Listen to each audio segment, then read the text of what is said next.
Bago ang lahat, luma muna. Si Russell Westbrook ay binigyan na ng permission ng Utah Jazz na makipag-usap sa mga teams na merong interest sa kanya kapag na-buyout ang kanyang kontrata. Ang agent niya nagsisimula na ng engagement sa mga teams. Base pa kay Woj, nakikipag-usap na ang agent ni Westbrook sa mga teams gaya ng Bulls, Clippers, Wizards at Miami Heat. Ang Clippers, yung mga players nila gusto talaga makuha si Westbrook or pumunta sa kanila, pero hindi ganon ang nasa isip ng management kung babagay ba siya sa team. Ang Clippers kasi, base dito kay Sham, ay wala pang traction talaga or deal or possible deal para nga dito kay Westbrook kapag na-buyout siya. Slow moving market para dito kay Westbrook sa ngayon. Sa madaling salita, yung mga teams wala ngang interest sa kanya dahil sa nangyari sa Lakers. Pero yung Bulls na i-connect na kay Westbrook at formally nire-recruit siya ni Coach Billy Donovan dahil nga naging magkasama sila noon sa OKC kung saan si Westbrook noon nag-average pa ng triple-double at nanalo ng MVP. Kailangan din kasi talaga ng point guard ngayon ng Bulls dahil wala pa si Lonzo. Iba kasi yung teams ng Bulls nung nandun pa si Lonzo bago siya ma-injury.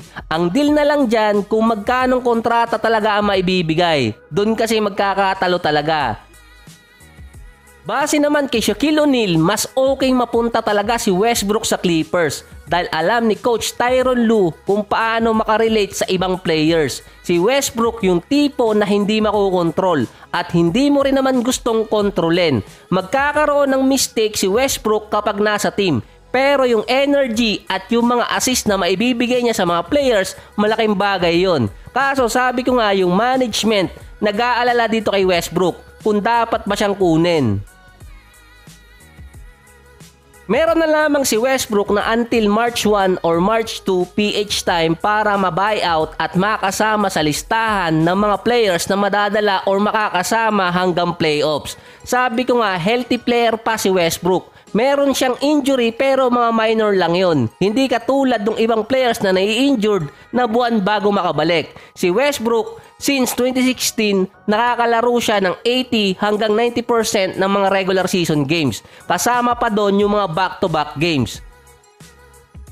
Masasabi mo kasing nasa prime pa talaga si Westbrook kung tutuusin. Galing pa siya sa triple-double season nung nasa Wizards papuntang Lakers. Kaso dito sa LA, sa unang taon niya, nakalaro pa nga siya ng 78 out of 82 games. Kaso naiba na ang game niya. Hindi nag-click dahil naiba ang style. Sa ikalawang taon, naging 6-man siya, okay naman. Kaso pinakawalan pa rin at nabigyan pa nga ng masamang titulo na panira siya sa locker room. Na yun naman ay hindi nagustuhan ng ibang mga analyst at masyado talagang dinisrespect na si Westbrook. Base pa sa report, kapag nagkaroon ng traction sa isang team na gustong makuha si Westbrook at makapag-ready ng isang spot sa roster nila, doon posible magsimula ang buyout kay Westbrook dito sa Utah Jazz.